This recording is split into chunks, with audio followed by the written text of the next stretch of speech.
Welcome back to the 76 Capital Sports Leadership Show. My name is Wayne Kimmel, managing partner of 76 Capital, the sports tech venture capital company. And on this show, I interview top sports entrepreneurs, athletes, and executives who are shaping and many times changing the overall sports business industry. You can subscribe to our show on YouTube, Apple Podcasts, Spotify, and on our 76 Capital website. And today, my guest on our show is social media expert Aaron Eisman. Aaron is someone that I'm really excited to have on the show. He's an LA native. As a kid, he attended Dodgers games, USC games, Lakers games, Clippers games. I got to hear about going to both those games, how that worked out. It led to him going on to go to the Indiana University and becoming a journalism major with a focus on sports journalism. This built the foundation for his work after graduation, and his first social media job was at Turner Sports. Now he's worked at a number of other organizations, Bleacher Report and the NFL Network, and now Aaron runs his own company, Eisman Digital. Eisman Digital is a social media consulting firm for athletes, sports agencies, and various other brands. With 12 years of experience, Aaron brings his deep and extensive knowledge of the social media sphere straight to his roster of clients, and he's also very excited, the author of his own book, The Evolution of Sports Social Media. There it is right here. If you're watching us on YouTube, you'll see that. Got to pick up a copy of The Evolution of Sports Social Media. Really a great book. We'll talk about it. I've got this, as I was saying to Aaron earlier, I got this book all dog-eared on all these really cool different areas of the book. And I don't know, that probably could have kept going, but let's get right to it. Aaron, welcome to our 76 Capital Sports Leadership Show. Hey, Wayne, thanks so much for having me. I'm really excited. Great intro as well. I couldn't have done it better myself. So I appreciate you having me on, and I'm excited to get talking today. I mean, it's really great. I mean, the last time and I guess it was the first time we met in person was at G2E, which is the global gaming conference in Las Vegas, which brings together the sports industry, the gaming industry, which includes all the slot machine makers and casino companies and sports books, and everyone just kind of comes together in that world.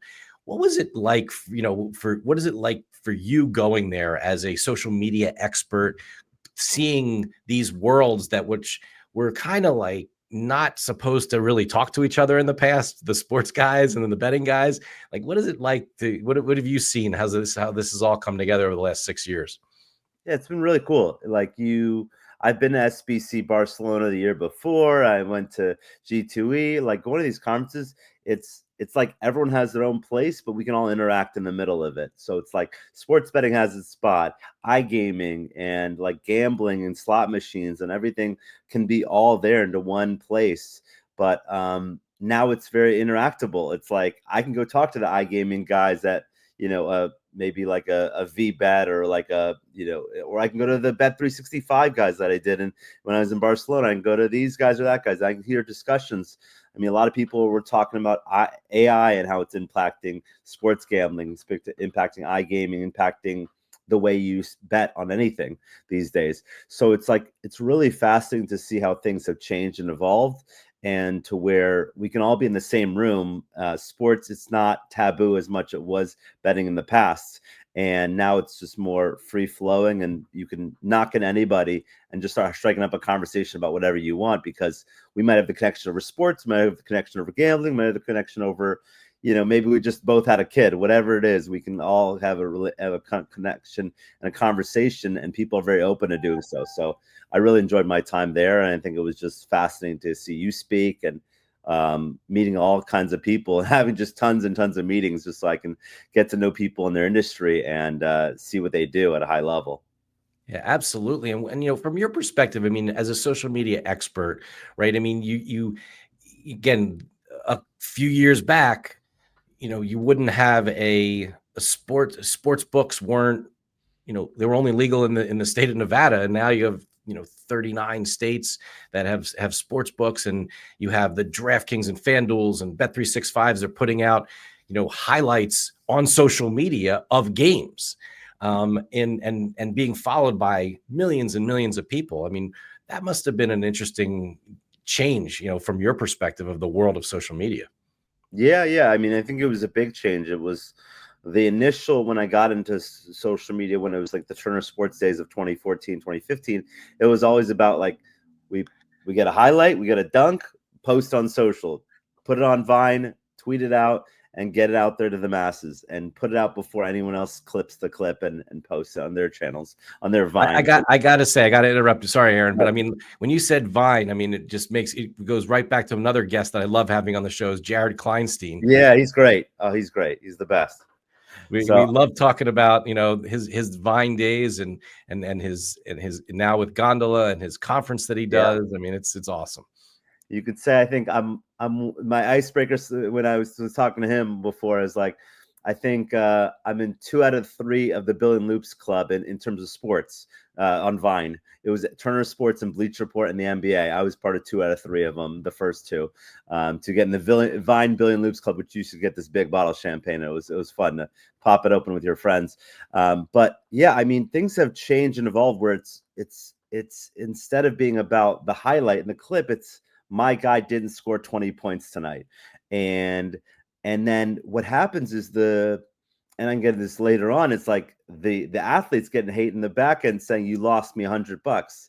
Like, and I can see that myself. I'm in California, but I did a better picks lineup recently. And if Drew Aller would have made that made that pass instead of throwing the interception, I could have won $190, just throwing it out there. But it's not like social media now, like the FanDuel sports books, the DraftKings, they have their own channels saying like that this happened, this didn't happen, this better won $1,000, this better lost $1,000. Mattress Mac is a big deal because he's betting millions of dollars. There's like all these storylines that are interesting because it's all centered around betting, and it's like I said, like less taboo, more like we want to promote betting. And some of my clients are anti-betting and some of my clients are pro-betting. And that's just the way it is. But it's interesting to see that it's more ingrained in our culture that you can talk about betting, you can give the lines, you can have shows that are dedicated just to betting. And that just wasn't the case when I started in social media at all. Well, let's talk about when you got involved. I mean, it really is a really interesting journey that you've had, really going from, in many cases, the beginning of this from a sports perspective to where it is today. I mean, talk a little bit about, your stops along the way and how you got to become, and found what you're doing at Eisman Digital. Yeah. I think what happened was, got a journalism degree at Indiana University, 2013 graduated, didn't really know what to do with it. There was kind of this crossroads of, do I go into the writing world and newspaper world, start with some newspaper in Fayetteville, Arkansas, or random South Dakota city, wherever it is, no offense to those places, but like it was kind of that direction, or the other direction was digital media. And digital media was such a like, what are we doing? This is cool. This is internet, this is social media. And I applied to jobs all over the country, almost landed a job with the NBA, almost landed a job with Sports Illustrated, ended up landing one of my first jobs out of college was with Turner Sports. And 9,000 people applied to 9 jobs to be a part of the first social media team at Turner Sports, I found out later on. And I got one of them, luckily. And, I think my writing helped. My writing background helped. I wrote for the newspaper. I did the radio station at Indiana University. But that started my career. And like, I didn't know it was a career path because like no one knew it was a career path. There wasn't a team. PR people handled it, marketing people handled social media.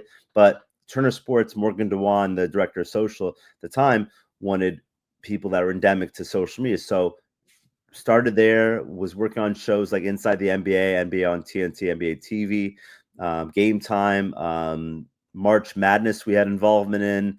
I solely ran PGA.com social media and launched all their pages on social, and was part of these kind of cool moments of social media where it was like, it was more about, let's just get content out there. Content, like Morgan said in my book, content's dripping off the walls. Let's just grab it all and like post it and see what happens. And if you're a name brand like these name brands were, we just grew following left and right, because as more people are joining the platforms, more people are following us because they know who NBA on TNT is. They know who NBA TV is. So sports fans started following us more and more. I get these highlights. I was doing cool things, and then I made stops along the way at Bleacher Report for 3 But years. before you leave, before you leave the Turner piece, I love the part in your book when you talk about Shaq and the Christmas tree. Yeah. And you were with your dad. Yeah, that's a good one. So it's like, it's a great story like that. Like the two other social media editors. There's the 9-person teams, a couple social media editors, a couple of analytics people, a couple of graphic designers, and they didn't want to work Christmas. I put my hands up and I said, of course I will. So I'm sitting there, got a table in front of me eating Chinese food, and my dad set up like the posting booth, and we're watching everything happening. And like, there was 2 moments I'll always remember from. I mean, we watched NBA on TNT every week as growing up, and then we watched it also, being a part of the Turner Sports. But yeah, I had the Chinese food in front of me. It was a beautiful day outside in LA, and I saw the clip of Shaq getting pushed into a Christmas tree. I said, this is going to be social media viral. Sometimes you have a sense of what's going to hit, and sometimes you have a sense of what's not going to hit on social media, and that just went mega viral.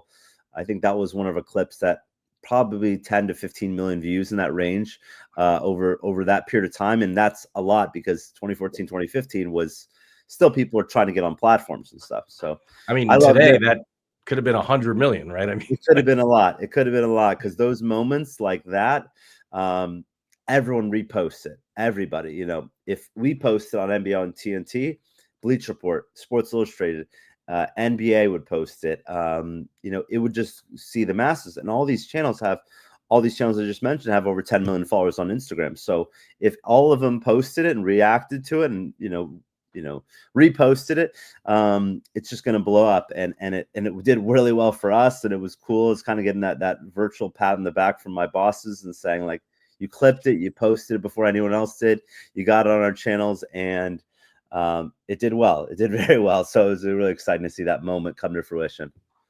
Amazing. So I'm sorry for interrupting, but I was so excited about that when I read that story. I love it. Like, you're there, it's Christmas, having Chinese food, because that's what we as Jews do on Christmas. So it's like, I just loved all the parts of it. So after Turner, or what was next? So next was, my contract came to a close at Turner. They said, there's a job opportunity for you at Bleacher Report in New York City. And similar to that, I was part of just a couple people were in the social media team, but I was like number 4 or 5, like on the social media team in 2015.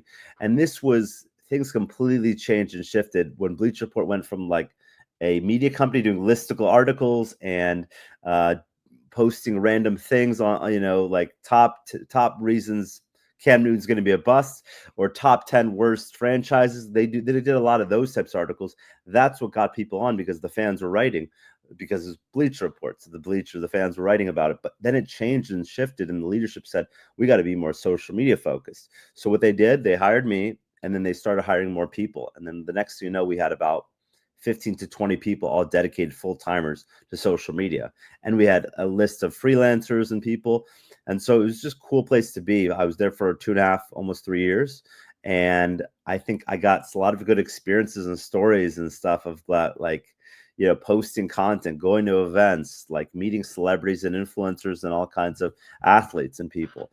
And that was really, like, although my beginning was Turner Sports, that was really my formative education of social media at a high level, I would say. Very cool. Very cool. And then from there, what's next? What was next? Next was flying home, and I kind of had this epiphany of, like, I want to watch my nephew grow up, and I think at Bleacher, I was like, this is great, and I was doing a great job, and I was posting, and I loved it. And then I just was kind of, you get a little sick of the cold weather in New York City as an LA boy, and you want to come back home and watch my nephew grow up. And so I moved back to LA. I would only move back for the right opportunity, and luckily got a job with the NFL. Someone put in a good word for me. And next thing you know, I'm running NFL Network social media channels for the next 1.5 years or so. And loved it. I loved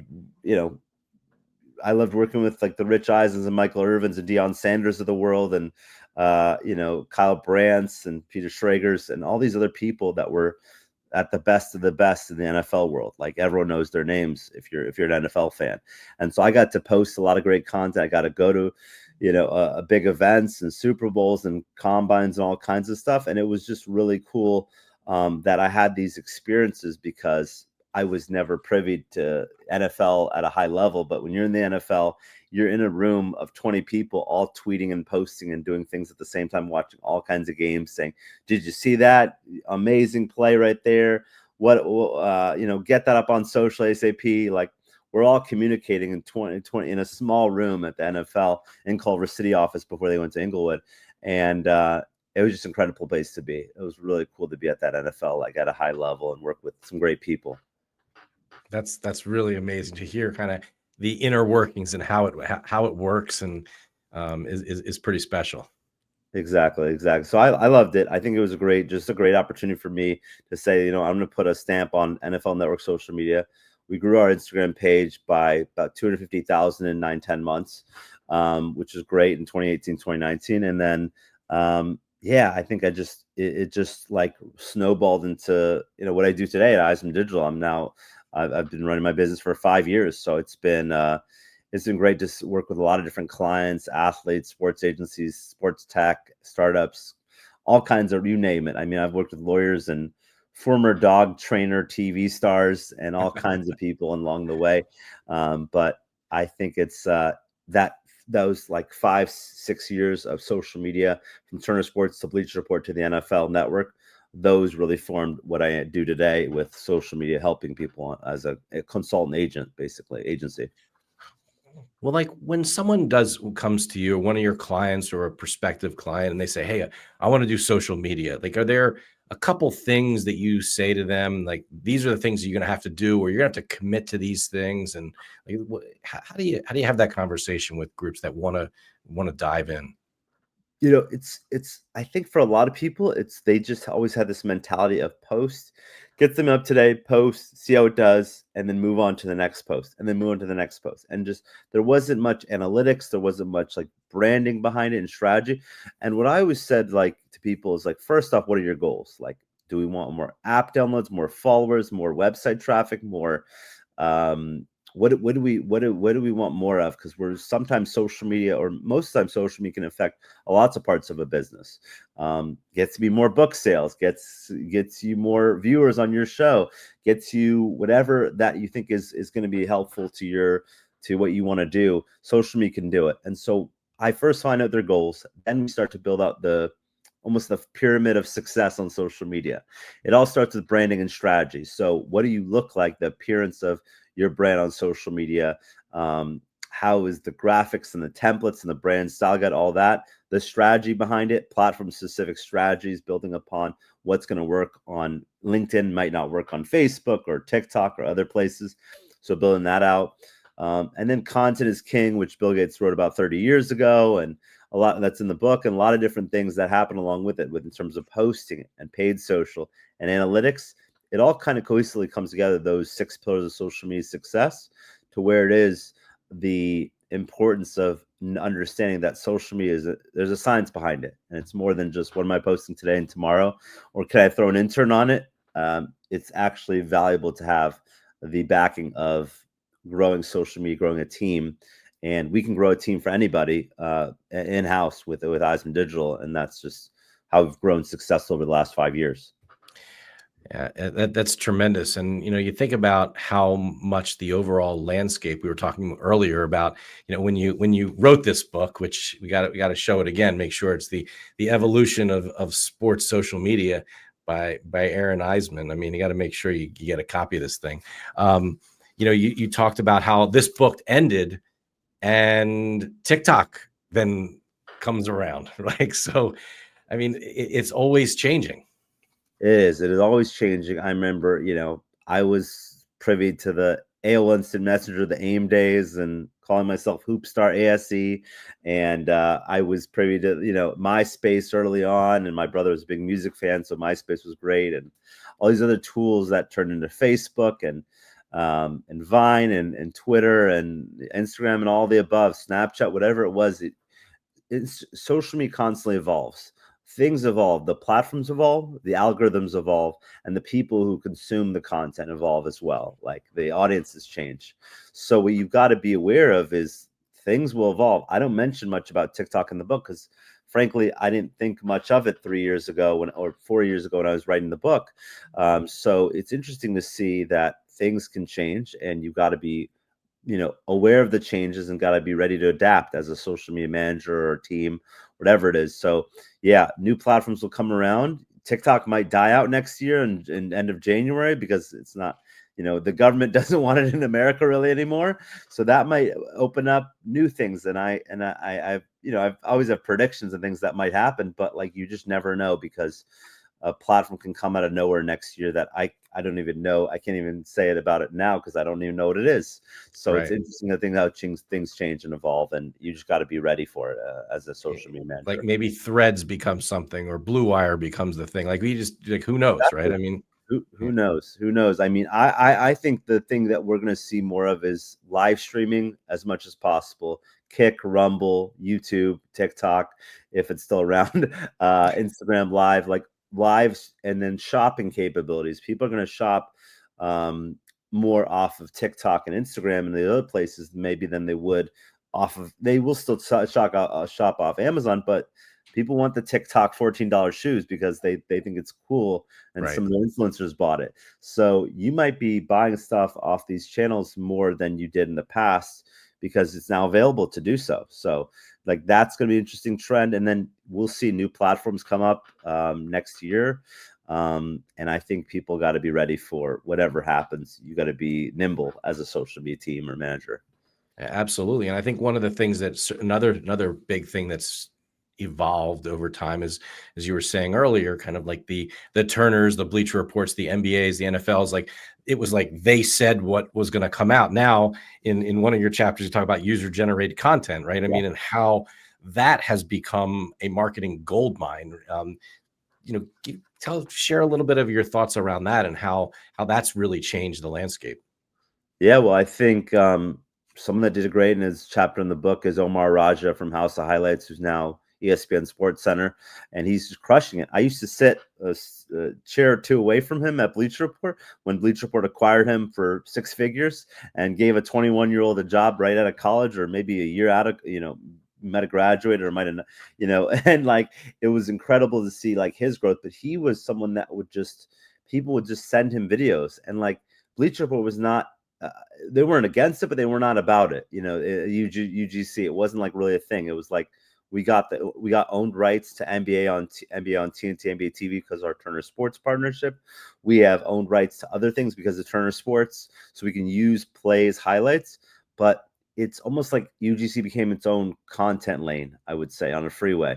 It was like original content, user-generated content, then branded and or sponsored content were kind of like the three lanes that you would see constantly being posted about. And UGC, Omar would get these videos DM'd every day, and he'd just look through the DMs for an hour, 2 hours every day, just find some clips, and he had that eye for it of knowing what's going to work, what's not going to work. And sometimes you try things out and it doesn't work, and he archives it very quickly back in the day or deletes it, whatever he does with it. But there's times where he knows in those first like 10, 20 minutes if it's going to just take off.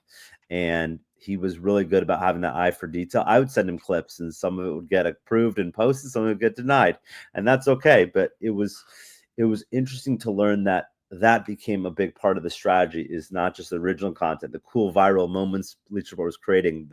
We had a team called the Social Moments team.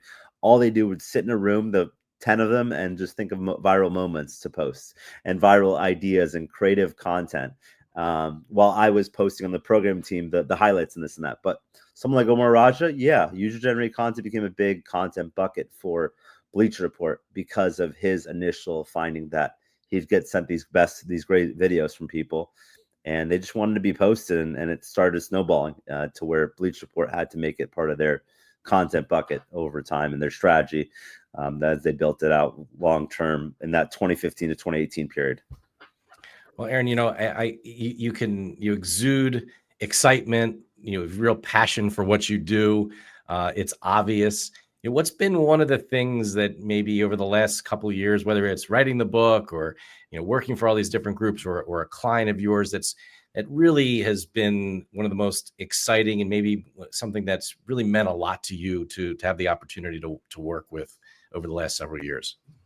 I think for me, it's whether you're working with someone that has 0 followers or someone that has 200,000 plus followers, or 2 million or 20 million followers.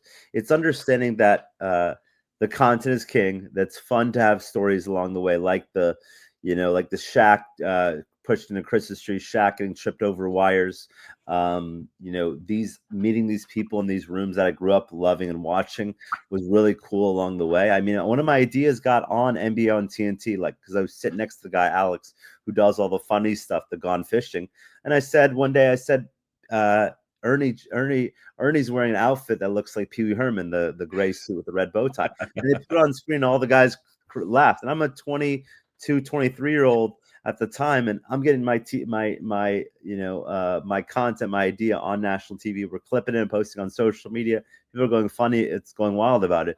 And it's like stories like that I have over a period of time that are just, memorable, that I can tell about in a book, that I can talk about to my friends and people over time. I think what's great about my career is I've been given the privilege and the opportunity to work for some great organizations that gave me the keys, as you would say, like to post what I want to post and clip what I want to clip and edit and graphic design and do what I feel like is going to work for them. And, you always get critique and feedback and this and that, but whatever your account you're posting for, whether you have 0, 2 million, 20 million, 50 million, whatever it is, it's all about the content. And I love being very creative with it. Whoever I'm working with, it's been great. So fulfilling wise, I mean, I've gotten to work with nonprofits that I respect. Pascal Siakam's nonprofit, PS43. I've got to work with athletes that are, big time MLB players. I've got to work with all kinds of people along the way and have a lot of stories to tell. But it was just fulfilling to have these opportunities to just be involved in, whether you've got 0 followers or 20 million. Like, it's just fulfilling to be a part of those content and that buckets and those strategy and all those types of meetings. That's amazing. That's amazing. I mean, you talk about at the end of your book and this idea to really keep an eye on original content, athlete content creation, and the increase in revenue in this future of sports social media. As sort of like the 3 buckets for the future. Would you say those are the things to keep an eye on today? Or is there anything else that we should really keep an eye on that's happening, in the world right now? Yeah, like I said earlier, I think live streaming is an interesting part. I mean, there's these reading about it the other day about how people in China and all kind of different countries have like a warehouse where just people are just TikTok live streaming and selling stuff on shops and making just tons and tons of money, and like content farms or whatever you want to call them. So I think live streaming is going to be really interesting. But athlete content, I don't know how many billions and billions of dollars athletes are making these days, but you're seeing these valuations from these NIL athletes. Like Shadur Sanders is 3 to 4 million he could be making a year just off posting content. He's getting free cars thrown at him, and he's getting to fly around the world. The Cavender twins, like, they're doing all kinds of stuff. So what I didn't see, I would say, is how NIL has really, those 1 to 5% of NIL athletes have really like just blown up. And like, it's amazing to see how they, you can go to a university and almost get paid off to go to that university to get there. And then you make a ton of money by being at that university. Like Cam Ward going to Miami, I'm sure there was some incentives for him to go there, or that Michigan quarterback Bryce Underwood going to Michigan. It's interesting to see how things have evolved in the NIL space, and things will still evolve. And maybe there'll be some more moderation in the future by the NCAA or by lawmakers. But for now, it's like, that's like the Wild Wild West, which might be a future book for me in the NIL space. And then, live streaming, content creation, monetization. These are all things that are storylines that are going to be important. And the big one, obviously, everyone keeps talking about every conference, about AI. How will AI affect social media? And it's making your own graphics. It's writing your own captions. It's doing things for you that, it can't fully take away the human aspect, but it can make your job so much more simple these days. So AI will make a big wave. If it hasn't already, it will make a big wave in the future as well in 2025. Absolutely. And Aaron, as we wrap up here, what's the best way for people who are watching this, whether they're on YouTube or Apple Podcasts, Spotify, or, out there hearing this or watch this, what's the best way for you to, for someone to contact you? Yeah. No, I think LinkedIn, I've been a big proponent for the last couple of years. I mean, I'm getting close to 13,000 connections. Add me on LinkedIn. Shoot me a message. Like, let's have a conversation. Whether you're a college student or whether you're a big entrepreneur, I'm happy to have a conversation with anybody, because you never know, those 30 minutes can lead to one day that intern that I talked to, or that college kid I talked to, could be VP of social somewhere, where I'm asking him for a job down the road. So it's like, you never know where a conversation can lead you to. So follow me, Aaron Eisman, or Eisman Digital. You can find me, Aaron Eisman, on LinkedIn, but you can find me Eisman Digital on Instagram, Twitter, everywhere else, basically. So I love social media. I think it's great, and I've been a big proponent of it for my last 12 years of my career. And if you want to find me on social media and catch up, go right ahead. I'm happy to have a conversation. Well, I'm really happy we had this conversation. Aaron Eisman, the sports social media expert from Eisman Digital, LA guy. Really stay warm out there. It's getting colder here in Philly, so enjoy it. And it's been great having you on our 76 Capital Sports Leadership Show, and I wish you all the best of luck. Awesome. Thanks for having me, Wayne. Appreciate it. Thanks for having you. Thanks for coming on to the show, and really appreciate it. As you know, everybody, go out there and you just got to go make it happen. That's what it's all about. You heard that from Aaron. You got to post. You got to put your stuff out there. You got to really think about what you're going to go do, because that's what it's all about. You got to put yourself out there and see if and things will happen. Things will absolutely happen. So everyone, have a great day. Thanks.